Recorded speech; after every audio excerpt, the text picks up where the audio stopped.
everyone. Welcome to another episode of the Engage to Flourish podcast. This is Damon, and I'm very excited because we just had our Easter service, and it was a great weekend to celebrate the resurrection of our Lord. But we also have some awesome guests, and I think this is going to be a really fun episode because, we've been prepping for a little bit, and it's already been a lot of fun, and so I'm just really looking forward to this episode. So welcome to the show, Richard and Julianna Alberon. Welcome. And thanks for having us. Hello. I think this is going to be really fun, and we are, Richard has been saying that Julie is his mini-me, so I think it's going to come out. Yeah, I am. If you hear him make any stupid jokes, just know, I make the exact same one. All right, well, like I said, we are just coming off of our Easter and Good Friday services, so I think that's a great place for us to start. How was your guys' first Good Friday and Easter at Catalyst? Well, for me, Good Friday was really neat because just the whole setup was different. We never experienced anything like that before. Mm-hmm. Being able to look at one another, and then the whole focus was looking at Christ. Mm-hmm. And then just the whole setup was nice though. Like the bread was cut up nice and neat, and then it was like you went to go get your bread, and then go dip it, and then you go back to your seat and you wait, but it was just like the whole thing. To me, it was beautiful. I loved it, Yeah, so if you weren't there, the way that we rearranged the seating for the sanctuary was that we had both sides of the room facing each other with the cross right in the middle, and surrounding the cross were the elements for communion. So throughout the whole service, you're sitting facing the cross, right? And it's pretty fitting for Good Friday. I think so. A good reminder of, what this is all about. Mm-hmm. I really enjoyed that. How about for you, Julie? Oh, I thought it was pretty cool. I like the, just like the focus and stuff. And then sadly, I was chasing after Jacob, cause he kind of was just running around and being loud. And I got to hear snippets. I got to hear a little bit of it. But I think it was pretty cool. I think most of the time my favorite part of service though is worship, and I love the songs and stuff like that. But yeah. Yeah, during the second worship set, I was sitting there and I'm worshiping, and I just hear this beautiful voice behind me. I was like, "Who is that?" And I looked back, and it's Julie. So yeah, I did say that in person. I did say that to her in the moment, right? Yeah, I was like, "Oh, okay." I was so confuzzled. He was like, "You should go on the worship team." She's like, "I already signed up."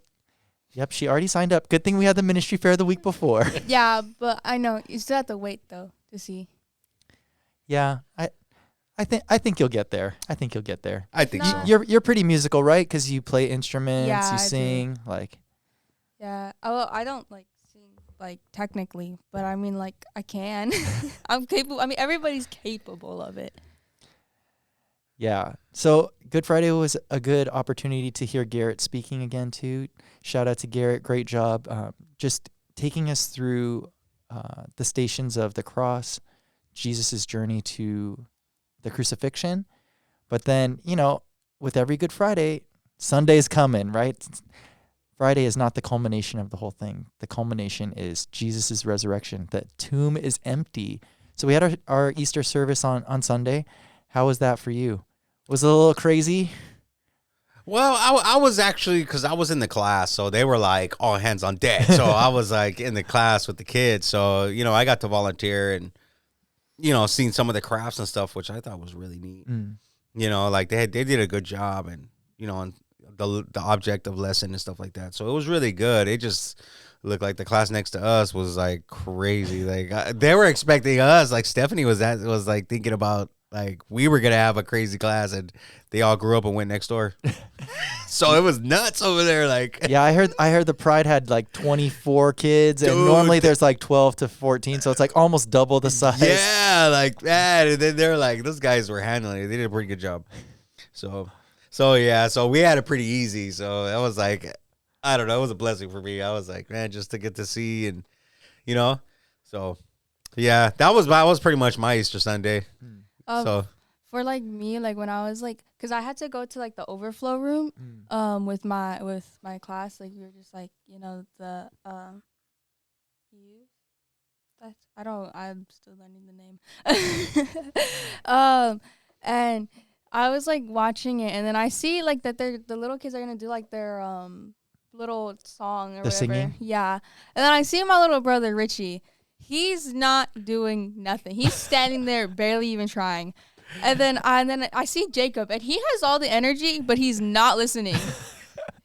So it was like funny, but it was like, Jacob loves stuff, and he's like so happy whenever he gets to like touch things. Like, he was so happy just touching the guitar. I'm like, you're not supposed to be doing that, but you're so adorable. But then after that, like after like the worship and like everything, then I went to my class, and like it was a really short teaching. They're just like, oh, like, like focus on this. But then like after that, like I got to with my the underclassmen, we're leading a First Friday, so I got to help plan for that.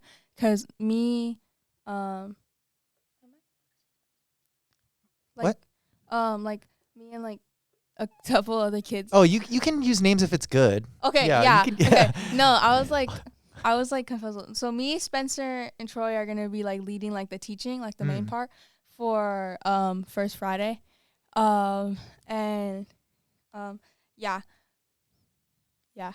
I'm not used to this, but like I got to plan for that, and like that was like the most of the class. All right. Well, we're looking forward to hearing what you guys come up with for First Friday. I'm sure my kids will be telling us about what you guys are leading in. Dylan's your kid, right? Yep, Dylan and Karis. Oh, and Karis. Dylan's a freshman, so he's in Yes. that part. He's doing the small group questions, I think. All right. Well, maybe he will let me know what kind of questions you guys are going to be asking. I know, man. I'm excited. Well, you're not gonna be there. That's okay. That's okay. He's got you as a spy. He'd be like, "Hey, You're the Julie, what'd you inside guys talk scoop. about?" Oh, should I just record myself, guys? I mean, we can if you're doing it at the Kingdom Center. We got the equipment to record everything. Man.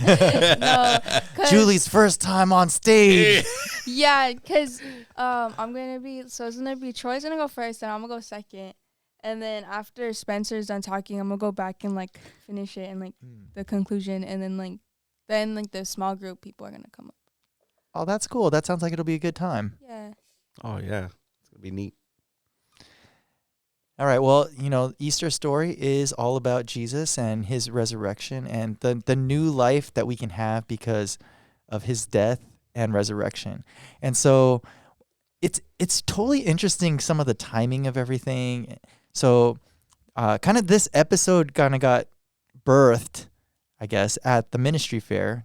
I was sitting at my table not thinking that people are going to come up and want to come on the podcast because, there's quite a few people that I've approached that have said, no, I don't want to come on. I don't want to come on. I know Richard is always good to come on. So I'm just joking around with Richard, and we're talking about, sometime in the future, it'd be cool to have Richard and Julie come on. And they're like, yeah, let's come on. Julie has spring break in a couple of weeks, because the ministry fair was 2 weeks ago. We can come on during that time. And I was like, okay, what are we going to talk about? And so Julie kind of made a joke. But we'll get to where that was going. But I'm hilarious, guys. She is a fun person. The little bit of time that I've gotten to spend with her, she's a fun person. Just like her dad, fun people. But so we were talking about it, and it's just like I said, the timing of this whole thing was interesting. It was just because it was spring break. That's the reason that they were going to come in, and we had talked about the topic that we're going to talk about. It wasn't really on my radar that this is the week after Easter. I mean, I kind of knew, but it wasn't like I was putting two and two together. But as I was prepping, knowing what we're going to be talking about, I was like, oh, I feel like the timing is just right. Coming off of Easter, our Easter story is really about death to life, right? It's about the death of our old self and the new life that we can have in Christ, which was represented by Jesus' death on the cross and his resurrection to new life, right? And so we get to experience that because we were included in him in those things. And so it's interesting because Richard actually had a death to life experience, and that's part of what led him to Catalyst. So, felt like it's interesting the timing of all of this because it's really a part of the story. So we want to use this as a time where he could share a little bit of his story, and Julie could share her perspective too on the story. We don't want to use this as a way to, bash anybody. We don't want to use this as a way to throw anyone under the bus, but this is a part of their story and a part of actually why they're at Catalyst. And so really we want the focus of the story to be kind of just a little bit of what happened, but then the new life that they've been experiencing and what the Lord has had for them in this new season coming out of this experience. So I guess that's where I'll kick it off to you, Richard. Would you like to go first and share a little bit about your experience and kind of how that led you to Catalyst? And Julie, if you want to jump in and at any time, like the floor is both of yours. I'll be quiet now.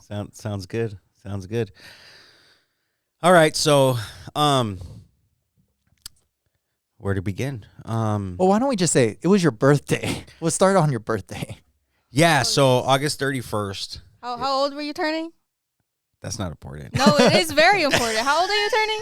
I think 44? Oh, you're old. Yeah, so see, Julia's funny. I can't throw him under the bus because I'm almost there too. So the only person that could say that is her. Yeah, for real, man. I'm still young, gang. I don't even know what to say to that. So, well, because previously before my last couple of visits, I always kind of would throw something in there as far as why we came to Catalyst, why we decided to make such a big change, because we were really big on being in God's house. Mm-hmm. That's for us. At least at that time, it was like it meant everything. Not that has changed, but I think my perspective has changed a lot in a lot of areas. I do think it's cool that, when you're talking to your kids about where we're at now, you're like, we're at the Jesus house now. We're at the Jesus house. I think my that's cool. goodness. It's funny because like everywhere we go, because it was like, we used to meet at a park. Mm-hmm. We'd set up and break down. Like, we talked about that before. So, my son Richard is like that. He's like, are we going to the Jesus park? And I'm like, no, we're going to go to the Jesus house. And he's like, let's go to the Jesus house. So I think that's cool. That's super cool to me. Because it's like, to him, it's a personal experience for him. Mm-hmm. Like he's even changing in his class, and I get to kind of see that, that he lets on more than he lets us know, that he's learning more than we think he's knowing, so which is kind of cool. So anyway, so like we were kind of just big on that, and of course, we used to go 3 times a week. So we were at church 3 times a week. We'd get there early. We would leave late. We were like that all the time, and the thing about it is like, we were part of leadership. Mm-hmm. We were part of, the core. We did a lot of the, like if there was a ministry meeting or things that, we were involved, like we were there, And the interesting part is that I was part of the security team or the ushers. Mm-hmm. We were part of serving the body. We were part of, protecting the people. We were part of, doing a lot of those things. So, and I just think it's interesting because there is like the hard part is like there's no way to skate around this because when you're involved with something, you kind of don't expect to be hurt at some point. Mm-hmm. You're vulnerable to it. You're serving with all your heart. At least you think you are. Your family is absorbing that sacrifice as much as you are. Mm-hmm. They sacrificed as much as I did. I know that when my dad was like doing like ushering and stuff like that. Like anytime like something small would happen, I'd be like scared because, you know, my dad is a position, or was in a position where he could get hurt, obviously. So like all of the times, like something where like even if it didn't happen, like it was like I would like be scared. And then two, it took up a lot of our time. And then two, sometimes like, I felt like that's all he cares about. So I know that was like a big issue too, because it felt like at the time he was putting church over us. And I understand that take too, because there has to be a balance in everything, and one of the things that I learned was your family has to be in order. Your family has to be taken care of and a good foundation, when you start to serve,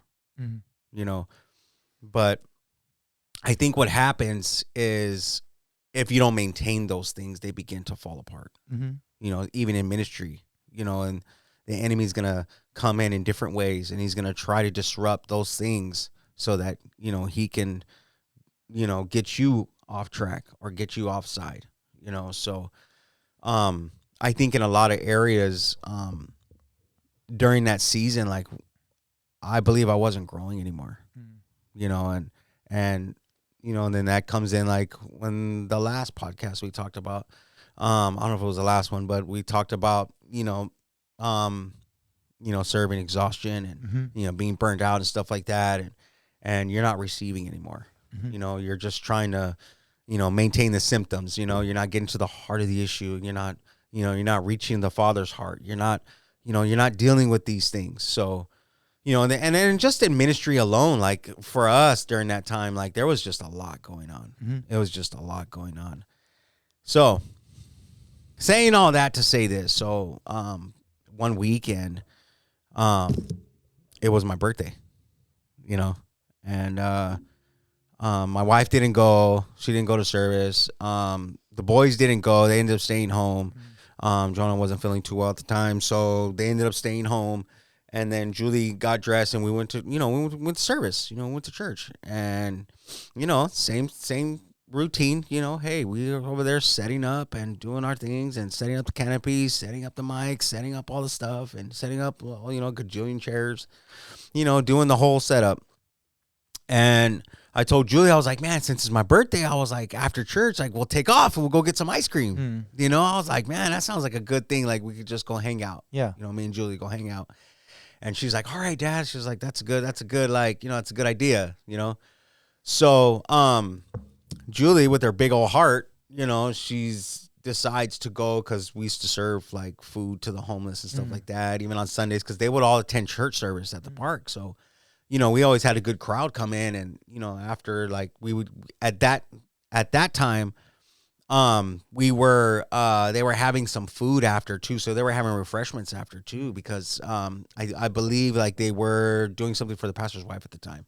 So like they were, celebrating her birthday. That was like the following day on a Monday. So they were kind of just celebrating her birthday too at the same time. So, which was great, so Julie decided to go over there, get in line, and she was just, handing out food, and she was just having a great time. And I could just see her, like, she's just having a great time. And,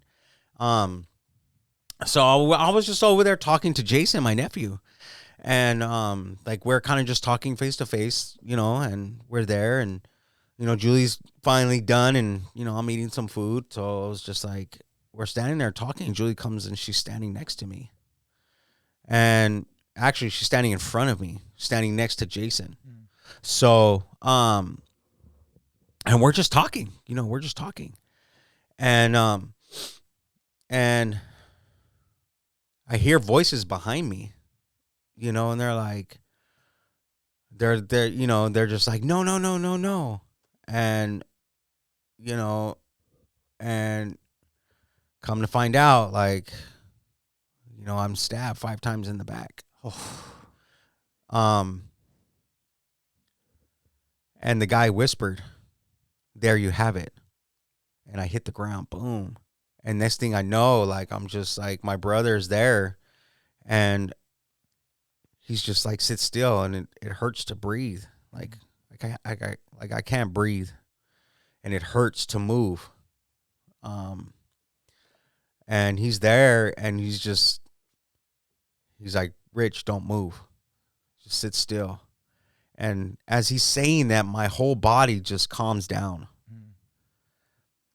And it's interesting because like I really felt in my heart that somebody was there, not just my brother physically, but I felt that somebody was there.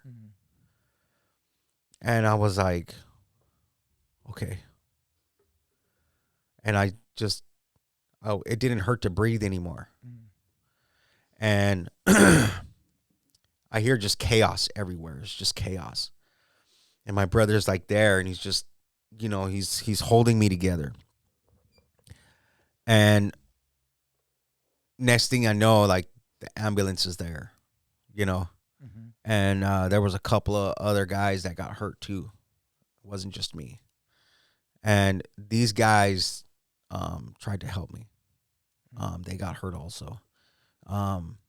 So it wasn't just a singular event, but a very hard place, because a lot of people got hurt, whether it was a traumatic event, families didn't know what to do. If you want to speak about church hurt, this is the place where it's at its worst. I know that, like, my dad said he got stabbed, and then all he heard was chaos. I saw him right in front of me, and I couldn't cry. I don't know why. I just felt like I couldn't cry. I was just angry, like, and I didn't even know who did it. I just, like, next thing I know, my dad's on the floor, and, like, the dude's, like, over there in, like, the corner. I don't know. And then I'm grabbed, and I'm screaming, and I'm kicking, and all the women, like, of the church just, like, grab me because, it was my dad right in front of me. And he's on the floor. I'm on the floor, like, a few feet away from him because they grabbed me and, like, pulled me back. And I was kicking. I was screaming because I was like, that's my dad. And I know that for me, like, seeing that happen is just, like, it's traumatizing. I thought he was going to die. And, like, I know I was sort of angry at my mom, too, because she didn't want to spend time with him on his birthday. And then, like, not only for this to happen. And, like, I was just, like, I don't know, just, like, a lot of anger and just, like, stuff. Like, just in that moment, those few seconds, I just saw my dad, like, stabbed. Like, we were supposed to go get ice cream. We were literally about to leave. And I just see that happen. And, then after a little while, there's, like, just kicking and, like, screaming from everyone else. I calmed down. And then, like, I know that there's, like, a whole bunch of people. They're all going crazy. And I was like, why the heck are all these people going crazy? I'm calmed down. Like, it didn't happen to them, But at the same time, I was like, some people just don't know how to respond to certain things. Like, sure, at first I was like, okay. But then, like, a minute or two later, I was just like, I was just like, calm down, just trying to, breathe. I was obviously crying by then, but I calmed down, just trying to get everyone else to calm down. And then, like, the ambulance came, and, like, I was supposed to go with the ambulance with him. They told me I could because I was a daughter. But then they ended up saying, the people ended up telling me no. And then my uncle was supposed to go. But then my uncle didn't end up going in the car with him. And I was like, why would you leave him? I was, like, mad. I was like, why did you leave him alone? Why did you leave him alone? He wasn't supposed to be left alone. And, I was just, like, upset. Because I didn't want my dad to be alone. Especially being like that. But there was nothing I could do about it. The ambulance had already left. And then my aunt was supposed to take me to go to the hospital. Or to go home and then go to hospital. But then, like, they ended up taking a little bit longer, and I wanted to hurry up and go. But we couldn't because there was, like, a cop car blocking us in. But, yeah. Yeah, I mean, you were talking about, like, you weren't the only one that was hurt. It's like there's the physical pain that you were going through and some of the other people, but, like, there's the emotional, all the, like, that's pain too. That's hurt too. It's that the one event doesn't just lead to physical pain, but there's just so much in addition to that too. I believe one of the biggest hurts that comes from that is the broken trust because of where it came from. And I think like that's a deeper hurt because God talks about the issues of the heart, right? David was really good about that because he, like when he went to the Lord, he would always talk about what was going on in his heart. Like I was reading this morning about, David was talking about how he felt that when he was going through troubles, like he felt in his heart that there was no man that cared for him. Those are his exact words. I wish I would remember the Psalm. It was Psalm 40 something. But he talked about that. And he says, I cried out to the Lord and he heard me. So I think in my heart, like I think for some of the families that went through this whole event, I think that there was a trust that was deeply broken, and it doesn't make an excuse for things because we're human. Every person is a human and we're going to make mistakes. We're going to go through things. We're going to make bad decisions. Things are going to happen. And that's why God is so gracious with us, because God knows our frailty. God knows where our heart can lead. He knows that we're weak, and I think that's why like being a sheep is so important, because he loves us at that capacity, so, having that trust broken in a place where, you're serving, you're living life for God, you believe you're doing everything in a place where you gave your all, you're giving everything, probably even much that you probably don't even have anymore. You're burnt out, you're tired. That was the season that we were in. And we've talked about this before. So it was like my family spent, I was spent, my brother was spent, like we love God, and we love God with all our hearts. So I believe in my heart, though, like when you talked about that, as far as like, coming from death to life, and that experience, in that capacity, I believe in my heart, though, like at the time you don't see it that way. No, for sure. You don't see it that way. It's like your hindsight now, but like you look at it and you're just like, I'm like, man, I can't believe like I'm sitting here in the bed like this. Like, you look at that, and you're just like, okay, God, what's next? And sitting there, I was in there for about 5 days, Julie? I was in the hospital for like 5 days or something like that. I think it was like longer. It was like way longer. It was like 2 weeks, I think. No, I don't think it was that long. It was. No, it wasn't that long. It was. You know why? Because I remember I went to band camp, or not band camp.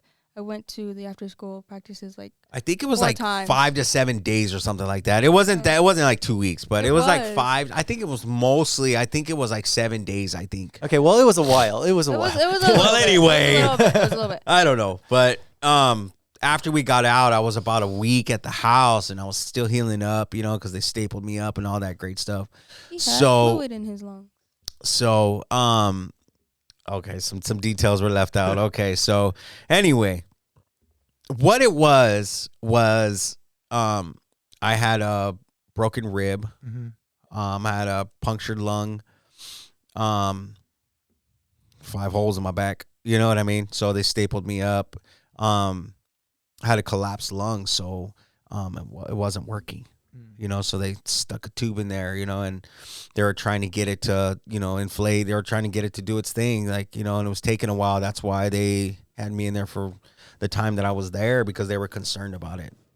And I didn't even realize it, though, but like it was hard to breathe on my own, and I didn't realize that until they like actually just took the tubes out of my face, and I was like, they're like trying to get me to, breathe on my own and stuff. And, it was a different experience, man. Like I of course never been through anything like that before, I think one other time I'd been in the hospital, like when I first got diagnosed with diabetes. So I was like, you know, I was in there for 5 days too at the time, and man, I was messed up at that time because you know, you're learning about yourself being sick for the first time. So it's like, you know, you're there for a while and you have to, you know, learn how to live again, but a different lifestyle. So, you know, for the second time in my life, being in the hospital like that was really hard.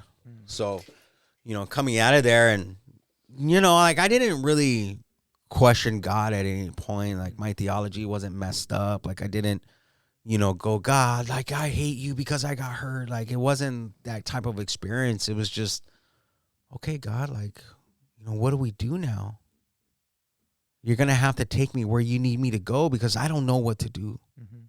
That was my question to God, was like, well, what's next? Where do we go? Where do I take my family? Like, you know, and we talked about it while we were in the hospital. Like, we need to make a change. We need to make a change because in the long run, this is going to be a place where, like, we're not going to be able to go back. Mm-hmm. You know, and just associating that place with all the pain and all that stuff, that's so hard to do, right? And so yeah, and part of those things too, that was, you know, just the relationships alone were severed, you know. So, you know, I believe Julie wanted to. Yeah. So for like seeing my dad in the hospital like that, like I already knew he had diabetes. Like I never seen him so frail, so weak, so, you know. Like, it was new for me. You don't see the person who's, like, the strongest person in your life just like that in, like, 2 seconds. Like, you're just, like, it's different. You see them, you know, and I just see him, like, weak, and I'm just, like, where did he go? Like, what happened so bad? Like, how does that change the strongest person I know? You're supposed to be dad. You're supposed to be this, which obviously I know that, like, he's human. Obviously, he's not Superman, but still, like, it's hard for me as a girl to just like see my dad struggling like that. Like, I never seen him in that sort of way, and it just like it hurt knowing, you know, that, especially too, because I like opened my eyes that like, yeah, one day he could be gone. You know? And I still remember when we were sitting outside the hospital, I was like crying. I was like, he's gone, he's probably dead, he's gone. And, you know, I was heartbroken too, because those people from the church were supposed to be my family. They were supposed to, you know, they were supposed to be the ones who never hurt us. But my dad literally got stabbed in the back. Well, so Julie, for you, I mean, your dad said that for him, he didn't like question God, or he wasn't upset with God. How was that experience with you and God? Did you feel like, how was that for you? I was angry. I was like, totally understandable. I was like, how could you let that happen to my dad? My dad. I was like, he's done everything right for you. He's given himself to you. How are you gonna let this happen? How I was just like, why did you do this? You know, like, he's done nothing wrong. He's human and he makes mistakes, but he's one of your most faithful servants. Why did you do this? So I was mad. But it wasn't like I didn't like stop believing in him. I was just mad at him. You know, cuz I knew he was real and I know that he does save, but I was like, dude, how are you going to let this happen? I was just angry, and, you know, I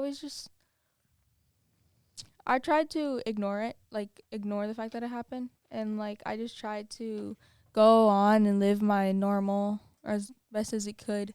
I would spend as much time as I could in the hospital, though, with my dad, but, you know, I would just do whatever, try to keep my mind off of it. I would be going to marching band after school, going to school, just doing everything that I could to just forget about it. But yeah, I knew that I could never see those people again. I had a lot of anger for those people. they weren't bad people. Obviously, I spent many of my years growing up with them, but it definitely, you know, like hurt me. It was just like, for me, I was like, why couldn't you deal with your own problems? And I was angry. I ended up, like, when it happened, I ended up saying some really mean things, which I really do regret saying, but I did say some really mean things. I mean, that was a traumatic experience. So, I mean, it's totally understandable Man, why you would be that's upset. on another and, that's on another like, level, man. Like,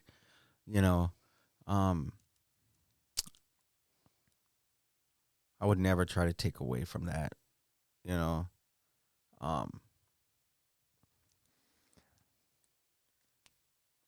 Also, like we said, the focus of Easter is not the death part, but the focus is the resurrection part. And so, yeah, so now that we've had a chance to share a little bit about like the difficult part, now it's time to talk about like the new life part, right? And so kind of the last part that you had been talking about, Richard, was like you were asking the Lord, like, what's next? What's next for me? What's next for my family? What's next, right? And it's kind of crazy, the timeline, because that was end of August. It was like beginning, middle of September when you first started coming to Catalyst. So it wasn't even that long. I remember, I think it was either me or it was someone else was like trying to give you like a little hug, and you're like, oh, it's still sore, still tender. It's like, because I mean, from the outside, it didn't look like anything was wrong, right? Because it was all covered up and everything. And so people didn't even know. It's funny because Pastor Barry did the same thing. He was like, hey, oh, sorry. Like, and it was funny. It was funny. So, it like when you were asking the Lord, like, what's next? It's not like you were like, okay, what's next? I'm going to wait 5 years to figure out what's next. Like, no, like, what's next? Let's go. Like, and so you were already at Catalyst, and, in a previous episode, you'd shared about your journey to checking out different places, and, you ended up at Catalyst within a few weeks after this whole thing. And so, can you share a little bit about your experience with the Lord, like this new life that you've had as you've come into this new church and experience, and some of the things maybe you've learned that were, like you had mentioned before too, about, when you were serving out of like the obligation, out of the duty, out of the exhaustion, and then just some of the different ways that the Lord has been kind of ministering to you, and even some of those areas as well. I would encourage all the listeners to go back, if you hadn't heard some of the previous episodes that I had come on.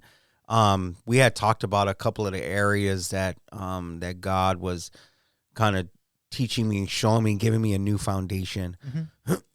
Mm-hmm. And he was like giving me, like, God was going to do just that. Mm-hmm.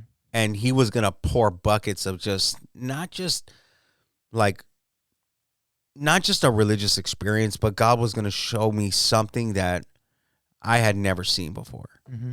And coming out of that experience, like, God was beginning to just pour his love on me, mm-hmm. and on my family and on my daughter, and just on this whole, like, God was like, look, I'm going to show you a new side. Mm-hmm. And it was like, man, Star Wars, man. He was going to show you, like, he was going to give you the Force, man. Like, he was going to come and bring it, like, and yeah. For me especially, he's, mind you, his horrible humor. He's not funny. Throw that in there, like, yeah. You better not be laughing, by the way. I'm not. That's okay. I am. Dad humor. We get each other. Yeah, like, high five. You guys are old. So for me, I know that, like, first off, my dad said he was gonna start looking for another church, and I was like, oh great, it's gonna be the exact same. I was like, we're gonna be doing the same routine. It's always this and this. But then, like, I remember he said he was looking. I had asked him, like, why the heck he was named Catalyst, and I thought it was a dispensary. There is a dispensary named Catalyst, yes. That's not us. That's not us, but there is a dispensary. But they're, like, the same colors, which is so bad. I know. And I was like, we're not. No. No, we're searching for a different kind of high, right? Yeah, man, for real, No, man. 'cause, like- Definitely, 'cause, like, definitely. no, look, you guys just trick people into thinking that it's a dispensary, and then you save them, or you help them get saved. That came out wrong. But I know that like I was like, but then like as soon as like I started coming and like I saw the youth groups and I was like, what the heck? This is actually pretty cool. I was just like, I know that like my old youth wasn't really the best. There was first off there's a very small amount of kids my age, and then not only that, too, I had been like bullied a lot by those kids. But after coming to Catalyst, I was like, I was greeted with like this kindness that I didn't really, associate with church. Because when I mind you, I've been going to the old church one since I was like a little kid, and I had always just been, that kid that everyone, looked down on. And then like as we came here, that hurt that I had associated with church, like, oh, these are the church kids. I thought they're supposed to be nice, but they're not. Ended up healing that part because I know that now there's like this like welcoming and just like this love for everyone at Catalyst. And it's just like when I went into the youth group for the first time, they handed me this paper, and it was a speech, and it was like, you are loved because you're loved, you're loved. It's like, it's a really cool speech. I don't remember. I still have the paper though. And I remember I ended up telling my dad and my uncle, because they came to our house, and I ended up telling them, look at this paper, and I started reading it, and I read it at home, and I just started crying and crying, and I was just like, dude, and then like, it was just like, it's what I needed. Because I know from my perspective, my old church had hurt me for a little while. Mm-hmm.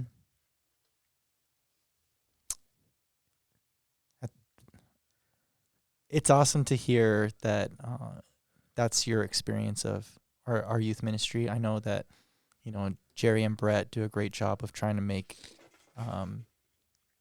that group feel like a family and can be able to connect in that way. But, to hear that from someone as their first experience of that group, like, that's just really touching that was your first experience. And the way that the Lord used that to bring that healing that you said you were needing, that's really cool. Yeah, like starting to see change in her, and my wife. The people that were hurt through this, and when we came to Catalyst, we were literally like, we were searching for a new beginning. And through the messages, through the people, like,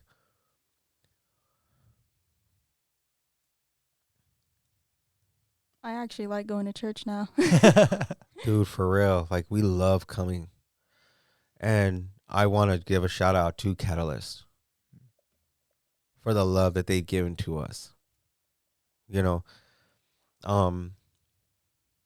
we love our church. Like, my wife loves coming. We love coming. Like,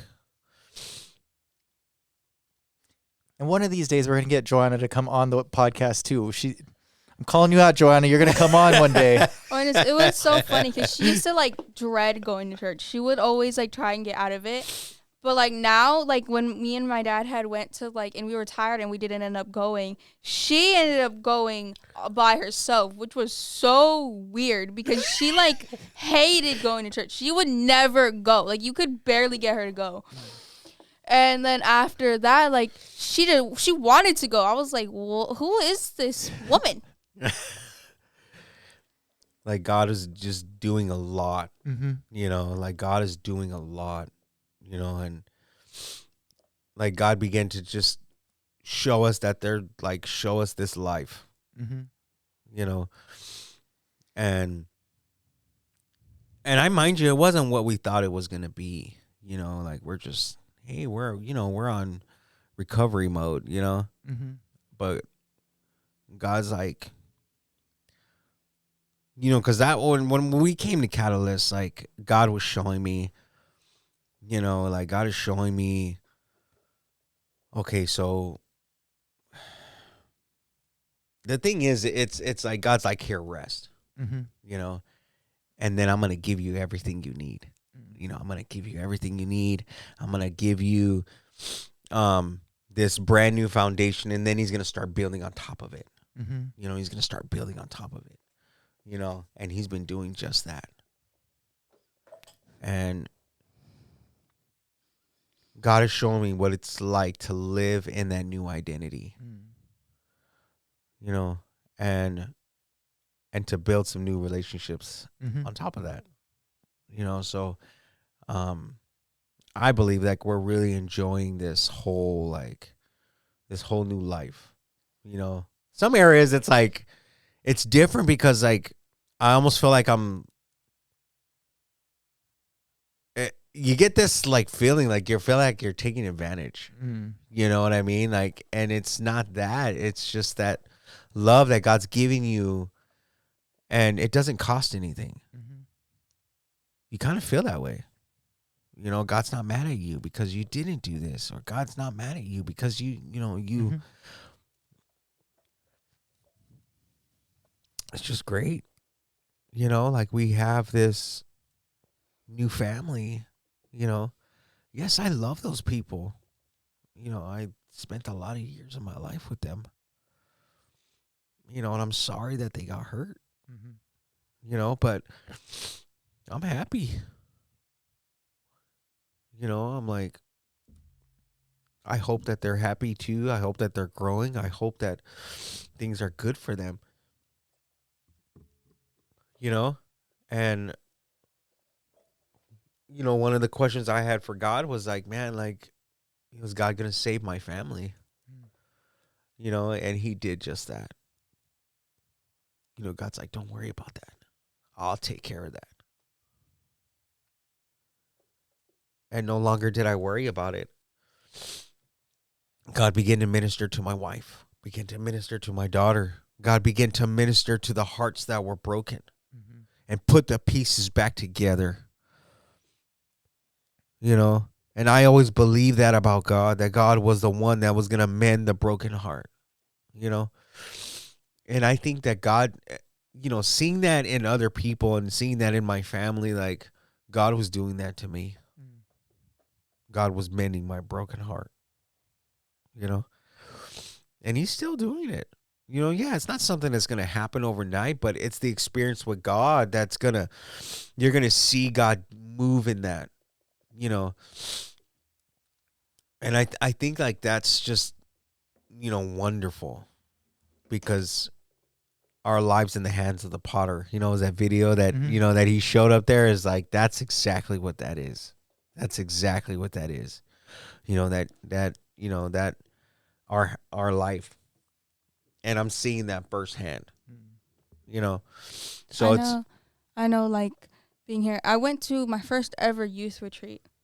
Oh, you want to share about youth retreat? Oh, we my haven't God. we haven't had anybody share about youth retreat for this most recent yay. one. So, yes, we'd love to hear. How was your experience at youth retreat? I know that like, Did you want to go, or did you? no, I were you- wanted to go. Okay. I literally brought it up to my parents, and I was like, I want to go, because I always wanted to go to one, but the thing is that when I was finally old enough to go to one, we kind of like at my old church, it's kind of like my parents kind of like just like stuff happened, and just like I didn't end up going. My mom ended up canceling it, but I wanted to go to this one, and my parents were like, okay. So I ended up going, and you know, it was only like 3 days. Mm-hmm. But like, dude, when I got out of there, I felt like I was leaving rehab. Like, I felt like so weird. Like I was so tired, but like I was so happy. Like I felt like legit, like I like got off drugs or something.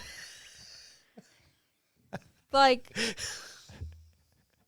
I don't even know how to respond to that. I was leaving in my pajamas. I was just like, bro, I felt like like I didn't know how else to put it, but that's what it felt like.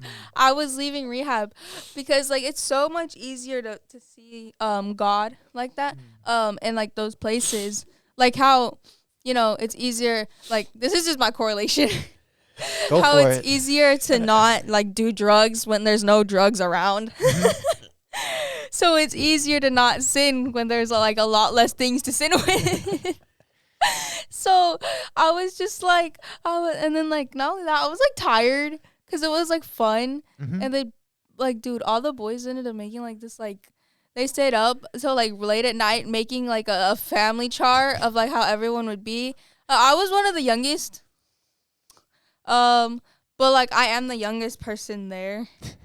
I am like down to month. Dylan's older than me. I did not know Dylan was older than me. I didn't know Dylan was older than you either.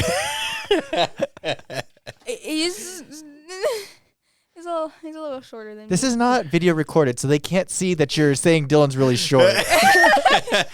But I just got to say it because he might listen to this. So, Dylan, you are a little short, but He is though. I gotta get it in while I can because I think he's gonna be taller than me eventually. Eventually, perhaps, maybe, possibly. But they ended up making like a chart. It was like funny, but I know that like a lot of healing was done for me because there were things that like they were able to share that that things that are like sometimes like you seclude yourself because you feel like you're the only one. But there was some things brought out and like it was just like I was able to release those things and like I'm not alone. I'm not ashamed. Because I know that there in some of the first Fridays, I know it was like Garrett. He was talking about like he's like God doesn't bring shame. He gets rid of shame. Because there's like this thing that's like people believe, the Holy Spirit's what brings shame, but it's not. It's what tells you what's wrong, but it doesn't bring shame. Brings conviction, but not shame. Yeah. Yeah. That's crucial. That is crucial. And I took that like, I know for me, I thought that's what shame was. But the thing is that shame, like, and those things, it keeps you secluded, alone. You don't want to let anybody know. You want to stay, sure you could be with people, but it makes you feel so just, like I said, alone, like you're lonely, like you don't have anybody. So it was like those things, like being in the youth retreat like that, and just like, it was really cool. And then too, I still remember one of the mornings when we were doing like quiet time. They took a Mimi took a picture of me. I fell asleep during the quiet time, but the thing is, I had read the scripture and like I was like praying, but then I was laying down on the sun and like I fell asleep. But like, bro, Mimi took a picture of me asleep, and I look like so dumb because my arms are up here, my Bible's on my face. I'm like, I look like a dog. You know how dogs like lay down like that. Besides the fact that my legs were extended out, my arms look like stupid. But it was. That was a great picture, by the way. It was a great picture. I thought. Good picture, Mimi. Good picture. You're just making fun of me. Take a shot. Shots fired. Shots fired. Okay, so you have a big forehead. All right. Keep going. No, he's bullying me. I'm gonna tell C something. Say something, bro. No, it was very powerful being on my first like ever youth retreat. I loved it. It was pretty cool, and I hope to go to many more. Well, you're still young. You got plenty of them coming up, so Yay. Oh yeah. there's gonna be plenty of opportunities for that. I think. Yeah, I'm not old, like this one. I thought it was a great introduction to, coming to Catalyst and being able to just, kind of, dive in head first. Mm-hmm. And for us, it was like, she's like, I want to go. And I was like, okay. It was something new for us. Yeah, we were kind of like, taking careful steps. We're like, Mhm. is it okay? And again, it was one of those places where God was like, okay, go for it. Go for it, And we were like, okay. Mom was like, go for it. And we were like, okay.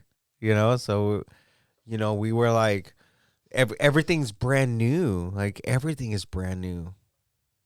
So this new life that God was like beginning to give to us, and I mind you, not only did God give us a new church, but God gave us a new, God gave us a new apartment. We left the old apartment and we came to a new place. I hated that apartment. It was a 1-bedroom. There was rats. There was roaches. There was mold. I hated it. I had no room for nothing. It's a bad place, man. It was a bad place. It was a 1-bedroom apartment. I shared a bed with my little brothers. I was tired of it. I needed the new house. Like, I needed it so bad. God blessed us so much. And it's just like, it's okay. Mm-hmm. God's showing us how to like receive. And you don't have to feel guilty to receive good things.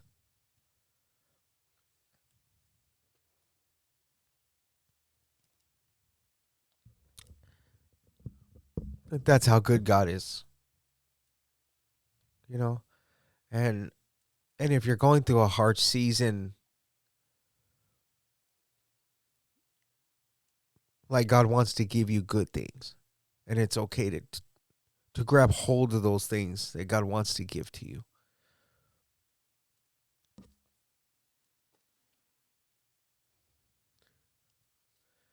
So, if you're new at Catalyst, be open to the heart of God that God wants to usher into your heart, Sorry, I'm a little emotional, but It's okay. It's okay. Men are able to cry too. It's okay. No. Yeah. I know that, like, for my old church, being vulnerable was like kind of weird. They didn't really have a lot of moments where you could be like that. Like, you could come to like the pastors, but it was like it felt like they were judging you. Low key, like, it felt like they were like sort of judging you. But not saying that they were, but it's like that's how it felt.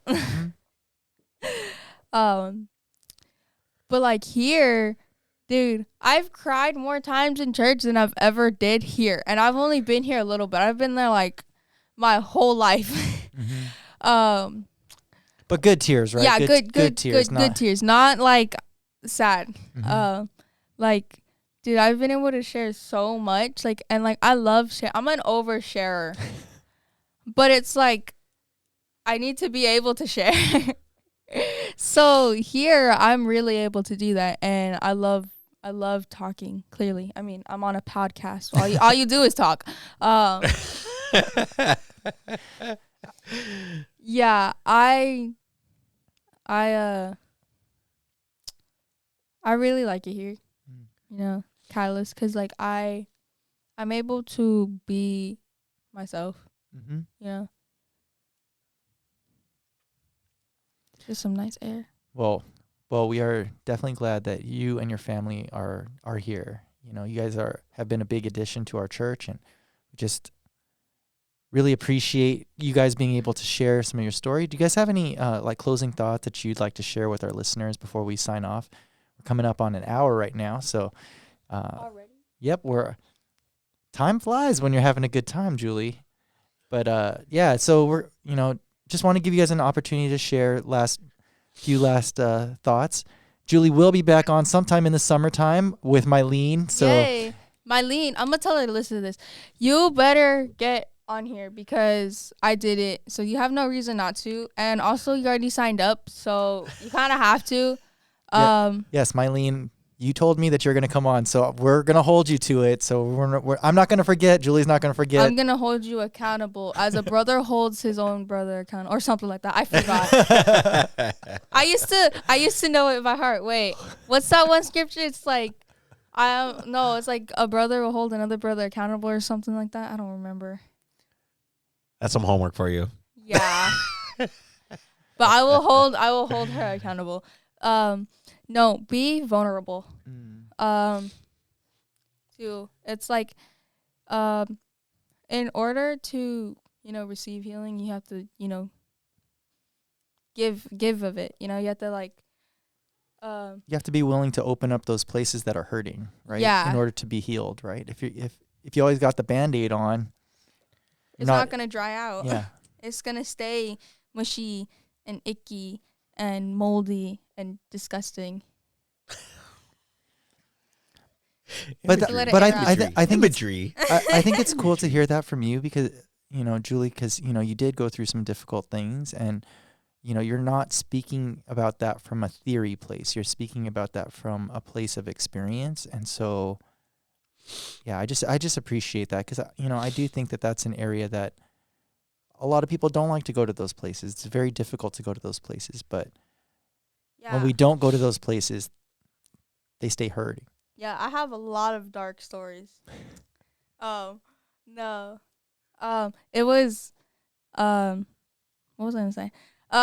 It's like, I know that I've been able to share a lot too, so it's just like being able to share means a lot.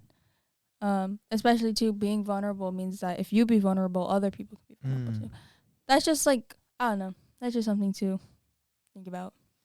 Shout out to Magnetic and Forge for being a place that, our youth can be vulnerable, receive the healing that they need, and really experience the Lord. And all right, Richard, how about for you? I think it's a dual place for us too.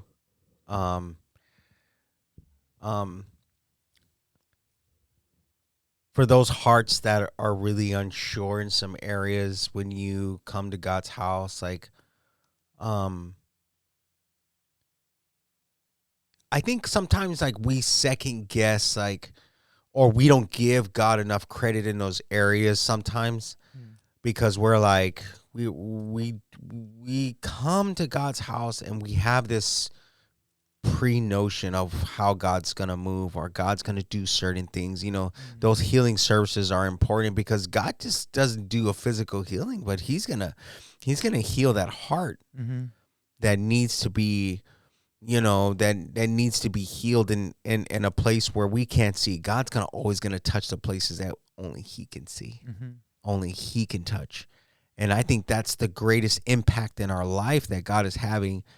And I still feel in my heart that God is just turning that ground over, So my greatest takeaway is there's so much that God wants to do and that is doing and that he's doing behind the scenes. So, I'm still so intrigued in what God is doing in our life and in our heart. So for those that are coming or that don't see, open up your heart to a place where God wants to touch you, so keep an open heart to its fullest extent. I usually will have like a purpose in what to say, but in this place, this is in its true form. Being vulnerable is open up your heart to God. When you come to service, look for that, what God wants to do. Keep an open heart. I think like that's just what God wants me to say to people is open up your heart to the Lord. When you come into service, be open to what he wants to do for you. Yeah, and it's cool that you and your family have modeled that. You guys have been open to what the Lord wants to do in you, and even in this the midst of this difficult situation, you were open to a new church, to a new family, to a new place. And when you're open, the Lord said, "Here, you're open. I'm going to give you more. I'm going to give you more," right? And that's the Easter story, right? It's like in the midst of the time that I'm sure the disciples and a lot of the people around are looking around and saying, "What is going on? Like, this is the darkest day. Jesus is on the cross." And the Lord is saying, just wait and see. Just wait and see. There's a new life that everyone can experience because of what he's doing in this Yeah. moment, right? Yeah. And that's what the Easter story is this new life. And so, thank you for sharing this story for both of you guys to be open and sharing about that experience. But really, the highlight should be the new life that you guys are experiencing. That the Lord has been giving you, the Lord has been bringing, the healing that the Lord has been bringing, and it's all goes back to the cross and what he did on the cross and then what he did when he was raised, right? And it's the new life that he brings.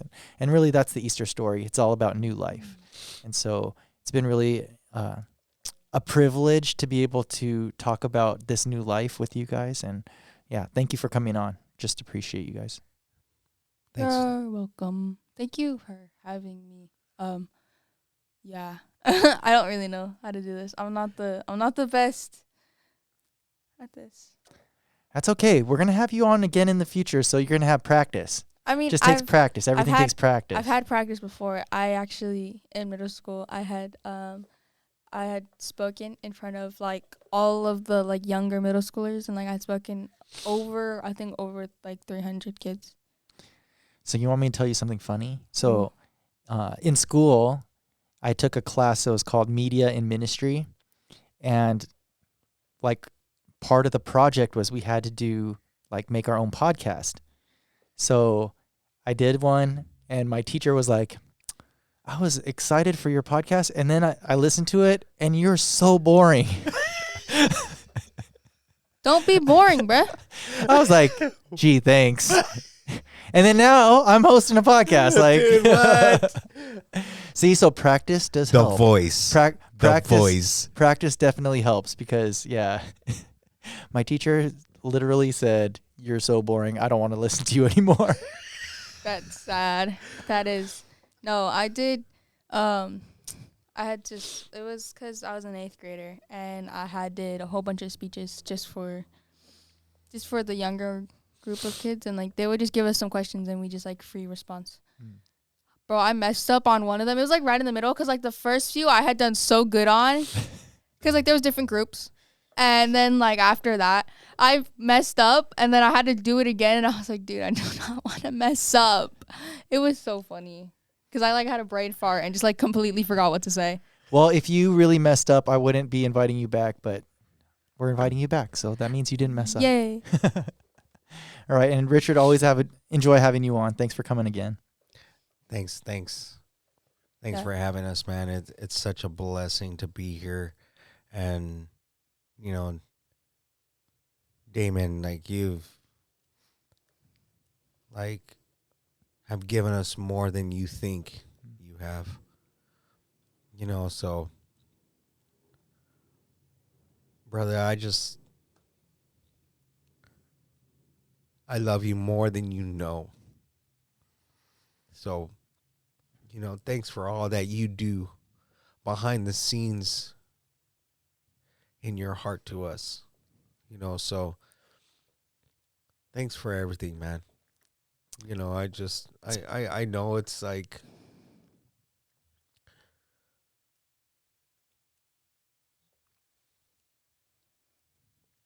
fam, bro. Fam. That's it. It's my pleasure, man. It's my Dude, pleasure. Like, and it's like I don't know, man. It's just, something that we're blessed, man. We're blessed, man. We're blessed, man. And where God has us and where God's beginning to lead us into that place. So, Yeah. So, new hearts, new beginnings, so, just want to encourage those, Mm-hmm. you know, it's just, if you don't know where God has you in that place, you know, it's okay to not know. And I think that's the theme of my life. It's okay to not know. And I think like that's a good place to be. It's okay. It's okay. Abraham knew in his life like the pinnacle of not knowing where to go. It's like, man, like God's gonna lead you in that place. They So can't see your hands, Dad. no, but it's great. It's great. It's great. It's Still, great. still talking to his hands. All right. Well, thanks again for coming on, and thanks to all of our listeners out there. We just feel so blessed that you are willing to spend an hour and 15 minutes with us, listening to our stories and listening to us talk about God, and because God is good, and that's what the Easter story is about: the goodness of God. That He doesn't want to leave us in our despair, doesn't want to leave us with our old selves, but He wants to bring us new life, and that's what Easter is all about. So, thanks again. Until next time, may you experience God's heart for you to flourish in every season.